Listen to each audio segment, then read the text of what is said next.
할렐루야. 우리 서로의 얼굴을 마주하며 축복의 마음을 담아 인사하도록 하겠습니다. 하나님의 평화가 당신과 함께하기를 원합니다.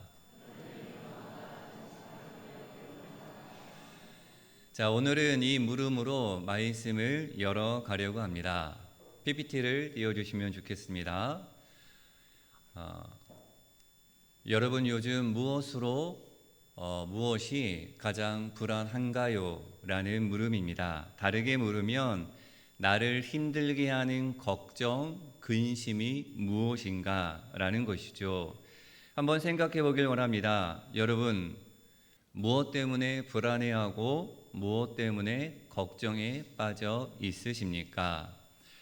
예를 들면 AI 시대에 우리가 어떻게 살아가야 하는가? 요즘 청년들은 하루하루가 바뀌기 때문에 그 미래를 전망할 수 없어 많이 힘들어하고 불안해합니다. 그리고 기후재앙, 기후위기 가운데 우리 미래의 아이들이 정상적인 환경에서 살 수 있을까?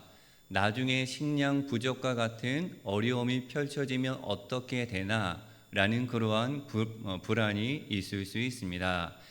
그리고 경제적인 불안이 있을 수 있습니다. 국가 경제가 어떻게 될 것인가? 특별히 연금이 어떻게 될 것인가? 실질적으로 고민하는 분들도 있습니다.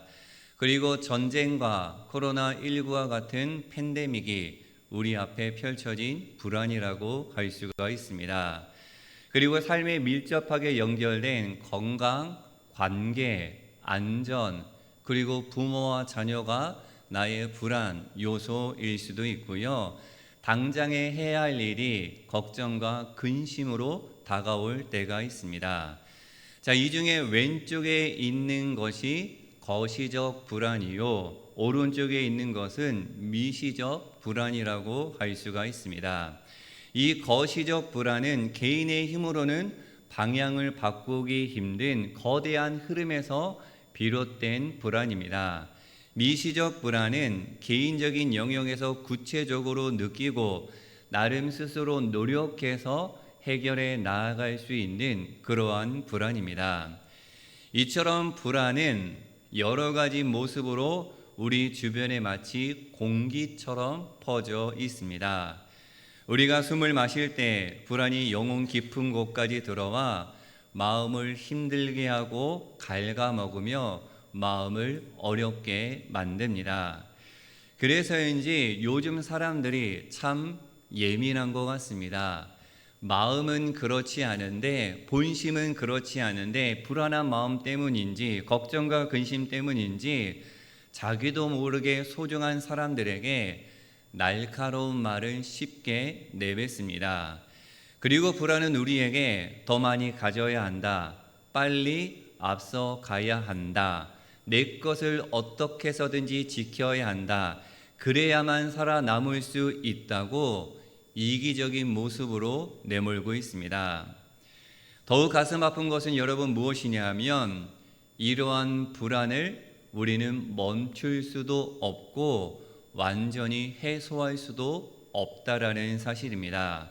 그래서 중요한 것이 찾아오는 불안을 피하지 않고 직면하면서 그 불안 앞에서 어떠한 선택을 하느냐가 정말로 중요합니다. 우리는 불안에서 벗어날 수 없기에 불안이 엄습해 올 때 어떠한 태도를 가지고 삶을 살아내느냐, 그것이 구별된 모습이라는 것이죠. 자, 오늘은 환경주일입니다. 유엔에서 제정한 6월 5일이 무슨 날이냐 하면 세계 환경의 날, 그 날에 맞추어 한국교회는 6월 첫째 주일과 둘째 주일 양 주일간의 하나를 환경주일로 정하고 지켜온 지 43년이 되었습니다. 환경주일은 여호와 하나님을 창조주로 고백하며 우리가 하나님의 형상대로 지음받은 자임을 다시 한번 기억하고 청지기로서의 소명을 재확인하는 그러한 날입니다. 특히 올해 환경주일 주제는 칼을 쳐서 보습으로 우리가 생명의 숲이 됩시다 라는 그러한 주제입니다. 앞서 나는 거시적인 불안 중의 하나인 기후재앙 앞에서 이 땅의 그리스도인들이 어떠한 선택을 하고 살아가야 하는지 깨닫고 결단하는 가치 있고 소중한 주일입니다. 특히 끊이지 않은 전쟁과 이 기후재앙이 연결되어져 있다는 사실을 깨닫고 그 불안 앞에서 그리스도인다운 선택을 해야 한다라는 것이죠. 자, 장로님께서도 기도해 주셨지만 뉴스를 보면 세계 곳곳에서 전쟁 소식이 끊이지 않고 있습니다. 우크라이나와 러시아, 팔레스타인과 이스라엘, 이란과 미국 등 한 번의 전쟁은 또 다른 전쟁으로 이어집니다. 한 번 쏜 미사일은 수천 개의 미사일로 되돌아옵니다. 전쟁과 군사 무기는 기후재앙 시대에 단지 사람의 생명만 죽이는 것이 아니라 대기와 토양과 물, 숲과 농지, 이 땅의 모든 생명을 무너뜨려 버립니다. 군대는 평상시에도 막대한 화석연료를 소비하고 있으며 전쟁이 시작되면 각종 무기를 생산하고 사용하여 파괴하면서 탄소 배출을 그 어느 때보다 급증시키고 있습니다. 미국 브라운 대학교의 전쟁 비용 프로젝트에 따르면 2001년 이후 미국의 군사 활동과 전쟁 수행 과정에서 배출된 온실가스가 약 12억 톤에 이른다라고 보고하고 있습니다. 여러분, 전쟁과 군사 무기의 문제는 단순히 군대도 탄소 배출을 한다라는 정도가 아닙니다. 전쟁은 우리가 살고 있는 기존의 상하수도, 교통, 주거와 여러 생활 인프라를 파괴하고 그 파괴된 시설을 다시 복구하려면 건설 자재와 중장비의 사용이 늘어나 추가로 탄소 배출이 늘어날 수밖에 없는 그러한 관계입니다. 자, 우크라이나 전쟁의 경우 환경 피해는 전투가 일어나는 현장에 그치지 않았습니다. 에너지 시설 파괴, 대형 산불로 인한 피난과 물류 이동, 재건하는 과정까지 이어지면서 기후와 환경의 장기적인 피해와 부담을 가중시켰습니다. 최근 자료를 보면 우크라이나 전쟁이 가져온 피해를 이산화탄소로 환산할 때 그 피해가 2억 3천만 톤에 달한다라고 이야기합니다. 여러분, 이 양이 얼마나 큰지 다가오지 않죠. 그래서 제가 잠깐 설명을 드리면 첫 번째로 전 세계 인구 80억 명이 가지고 있는 스마트폰을 매일 밤마다 18년 동안 하루도 빠짐없이 충전해야 나오는 양이 2억 3천만 톤의 이산화탄소입니다. 여름철 가정용 스탠드형 에어컨을 260억 대를 켜놓고 1시간 동안 가동시킬 때 나오는 그러한 양입니다. 그래도 잘 다가오지가 않죠. 그래서 세 번째를 준비를 했습니다. 자, 우리나라에 있는 자동차를 오늘부터 1년 동안 단 1cm도 움직이지 않게 멈춰야 겨우 아낄 수 있는 양이 2억 3천만 톤이며 이 3천만 톤이 단기간에 발생한 것입니다. 그래서 지구온난화가 심해지고 기후재앙으로 우리에게 찾아오게 된 것이죠. 그리고 전쟁은 토양과 수질, 땅과 물을 오염시켜 회복 불가능한 생태계로 만들어버립니다. 최근 가자지구에 대한 유엔의 환경평가에 따르면 전쟁으로 인해 하수 건물잔의 독성 물질이 이 팔레스타인 땅의 토양과 물, 공기 등을 오염시켰으며 폐수 처리 시설과 식수 오염은 인간 생명과 생태계 복원을 위협하고 있다고 보고하고 있습니다. 전쟁과 군사 무기가 기후 위기 시대에 얼마나 치명적인 원인으로 작용하고 있는지 우리는 직시해야 합니다. 자, 예전의 이야기지만 베트남전에서 사용되었던 에이전트 오렌지라고 불리는 뭐죠? 고엽제라는 것이 있습니다. 이 고엽제는 숲을 죽이고 농경지와 생태계를 훼손했으며 50만 명의 기형아를 만들어냈습니다. 제가 사진을 찾아보기는 했는데 너무 가슴 아파서 사람들의 모습은 담지 않았는데요. 자, 사진을 잠깐 보시면 비행기가 고엽제를 무차별하게 뿌려댔습니다. 그래서 사진 위쪽에 있는 자연이 밑에 사진처럼 파괴된 그런 모습을 우리가 확인할 수가 있습니다. 그뿐만 아니라 독성 잔류물이 전쟁이 끝난 후에도 여전히 피해를 남기고 있습니다. 최근까지도 베트남에서는 토양 정화와 건강 피해 대응이 계속되고 있으며, 이는 무기가 단지 전투 중에 사실상 사람을 죽이는 데 그치지 않고 세대를 넘어 생태계의 상처와 아픔을 남긴다라는 사실을 보여주고 있습니다. 기후위기, 기후재앙 시대의 전쟁은 회복하기 어려운 후유증을 남기고 있습니다. 전쟁이 지나간 땅에는 그 어떤 생명도 자랄 수 없다라는 사실을 기억해야 합니다. 제1차 세계대전으로 프랑스 북동부에는 존 루즈 레드존이라는 땅이 생기게 되었습니다. 전쟁이 끝난 지 100년이 훌쩍 지났지만 지금도 탄약의 화학물질 수치가 높아 식물의 99%가 죽고 불발탄 위협도 남아있어 어떠한 생명도 살 수 없는 레드존, 죽음의 땅이 되어버렸습니다. 그리고 더욱 심각한 문제는 과도한 군비 경쟁과 예산 편성으로 인해 당장의 문제라고 생각하지 못하는 거시적인 불안인 기후위기 대응에 써야 할 재정적 한계를 만든다라는 그러한 문제점을 가지고 있습니다. 자, 이러한 때에 선지자 이사야가 부른 희망의 노래는 우리에게 큰 메시지로 다가오게 됩니다. 4절 말씀을 세 번역으로 읽어보도록 하겠습니다. 주님께서 민족들 사이의 분쟁을 판결하시고 무 백성 사이의 갈등을 해결할 것이니, 그들이 칼을 쳐서 보습을 만들고 창을 쳐서 낫을 만들 것이며, 나라와 나라가 칼을 들고 서로를 치지 않을 것이며 다시는 군사훈련도 하지 않을 것이다. 아멘. 선지자 이사야는 지금 우리를 향해 잔인한 전쟁의 도구인 칼과 창이 밭을 가는 보습과 곡식을 거두는 낫으로 바뀌는 날을 희망하고 있습니다. 폭력과 파괴로 인해 그 어떠한 생명도 자랄 수 없는 죽음의 땅에 다시금 희망을 품고 칼과 창으로 만든 쟁기와 낫으로 이제 죽음이 아니라 생명을 심어야 한다라고 요청하고 있습니다. 이사야는 아수르 제국이 북이스라엘을 초토화시키고 이어서 남유다를 위협하는 것을, 그러니까 전쟁의 모습을 직접 목격한 그러한 선지자입니다.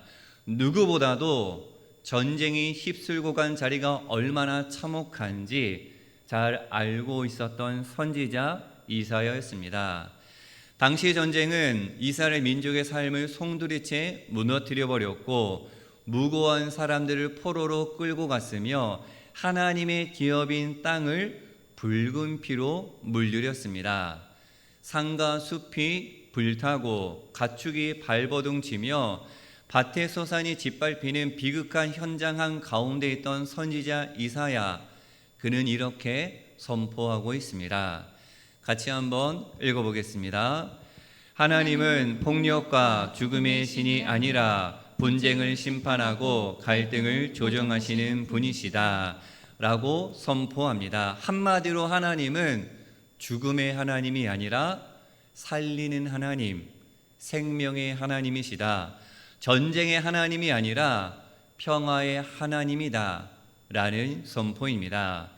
칼과 창이라는 폭력 대신 보습과 낫이라는 살림의 도구를 통해 전쟁과 파괴에서 돌이켜 서로를 살리는, 생명을 살리는 그 자리로 나아가야 한다는 선지자 이사야의 선포는 기후재앙과 맞물려 벌어지는 전쟁의 현실에서 붙잡아야 할 희망의 노래요, 복음인 것입니다. 하나님께서는 전쟁을 끝내기 위해 또 다른 전쟁을 이어가지 않으시고 보습과 낫이라는 생명의 도구를 통해 평화를 일구어야 함을 우리에게, 이 땅의 그리스도인들에게 요청하고 있습니다. 자, 우리가 일구어야 할 평화의 모습이 오늘 말씀 제목에 담겨져 있습니다. 말씀 제목 힘차게 읽어보겠습니다. 나무가 되어 숲을 이루자. 다시 한번, 나무가 되어 숲을 이루자. 여러분 한번 상상해 보길 원합니다. 숲은 찾아오는 모든 생명을 차별 없이 품어주고 치유하는 그러한 공간입니다. 우리가 나무가 되어 숲이 된다는 것은 상대방을 죽여야 내가 사는 이 전쟁과 같은 현실 속에서 서로를 살리는 밝은 살림의 빛에 사명을 다하는 그러한 요청인 것이죠. 자, 앞에 사진을 보도록 하겠습니다. 혹시 어디인지 아실까요? 네, 한 장 더 보여드리도록 하겠습니다. 어디인지 아실까요? 거제의 어느 곳인데요. 네, 하나 더 보여드리도록 하겠습니다. 여기 어딜까요? 네, 그렇죠. 제가 알기로는 거제 숲소리 공원. 네, 맞죠? 거제 숲소리 공원이라고 합니다. 자, 숲을 여러분들 자세히 살펴보면 조화롭고 어울림이 확인되어집니다. 나무와 나무, 곤충과 짐승, 그리고 흙과 바람, 태양과 습기가 순환하는 관계 속에서 서로를 이롭게 할 때 비로소 아름다운 숲을 이루게 됩니다. 숲을 이루는 모든 존재는 질서 속에서 서로를 존중하고 의존하며 호혜적으로 대합니다. 서로에게 이로움을 주고받는, 다르게 표현하면 숲을 이루는 모든 존재는 서로를 살리는데 자신을 스스럼 없이 내어주는 그러한 어울림이 있는 공간입니다. 자, 이러한 모습 속에 우리는 예수님의 모습을 발견하게 됩니다. 예수님께서는 십자가에 흘리신 피로 하늘과 땅의 만물을 화해시키시고 평화를 이루어 내셨습니다. 골로새서 말씀 읽어보겠습니다. 그의 십자가의 피로 화평을 이루사 만물 곧 땅에 있는 것들이나 하늘에 있는 것들이 그로 말미암아 자기와 화목되게 되기를 기뻐하심이라. 아멘. 그러니까 우리가 숲이 된다는 것은 전쟁을 그치게 하고 기후재앙을 막는 그러한 차원을 넘어서는 것입니다. 우리가 숲이 된다는 것은 하나님과 화해하는 것이요, 죽어가는 만물을 살려 평화를 이루는 그러한 선택입니다. 사랑하는 영진의 하늘가족 여러분, 하나님의 형상을 닮은 존재로서 지음받은 우리는 삶의 자리에서 한 그루의 푸른 나무가 되어야 합니다. 그리고 서로 연결되어 거대한 생명의 숲을 이루어야 하는 것이죠. 그리하여 불안 앞에 메말라가는 서로를 인지하고 살려내고 신음하는 이 땅의 모든 생명을 이롭게 해야 하는 존재가 바로 예수님을 믿는 사람들의 모습입니다. 생명을 죽이는 존재가 아니라 살리는 존재가 그리스도인의 모습인 것이죠. 수많은 불안 가운데 기후재앙과 전쟁이 가져오는 참담함을 직시하고 칼을 쳐서 보습으로 만들어 생명의 숲을 이루는 길을 선택해야 합니다. 간절히 소망합니다. 우리 영진교회가 찾아오는 모든 생명을 살리는 그런 아름다운 숲이 되기를 축복합니다. 여러분이 한 사람 한 사람 여러분이 푸른 나무가 되어 서로를 살리는 데 집중할 때, 그 모습으로 하나 될 때에 하나님의 역사가, 생명을 살리는 역사가 이 공동체 가운데 이루어지게 될 줄로 믿습니다. 사랑하는 영진 하늘가족 여러분, 전쟁과 기후재앙이라는 불안 앞에서, 또한 내 앞에 놓여진 여러 가지 불안 요소 앞에서 모든 생명을 살리는 희망을 선택할 수 있는 저와 여러분이 되기를 건강한 하나님께 뿌리를 깊이 내리는 건강한 나무가 되어 잘 자라 풍성한 잎을 누리고 잎을 이루며 나아가 서로 어울려 숲을 이루어 모든 생명을 이롭게 하는 선한 영향력을 발휘하는 아름다운 숲이 되는 영진교회 공동체가 되기를 예수님의 이름으로 간절히 축원합니다. 함께 기도하겠습니다. 창조주 하나님, 하나님께서 이 세상을 만드시고 좋다라는 탄성이 사라져버린 지 오래입니다. 인간의 욕망으로 벌어진 기후재앙 속에 많은 생명들이 죽어가고 있습니다. 심지어 전쟁이 기후재앙을 더 가속화시키고 있습니다. 생명의 하나님, 인간의 욕심과 교만, 지배욕을 내려놓게 하옵소서.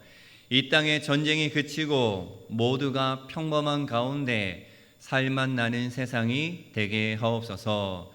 이 땅의 그리스도인들이 전쟁과 기후재앙이라는 불안 앞에서 서로를 이롭게 하며 살리는 선택을 하게 하옵소서. 그리하여 모든 생명을 살리는 교회 공동체, 이 땅의 그리스도인들의 선택과 삶이 되게 하옵소서. 칼과 창으로 보습과 낫을 만들어 하나님의 뜻을 이 땅에 이루어가는 우리 모두가 되게 하옵소서. 예수 그리스도의 이름으로 기도하옵나이다. 아멘.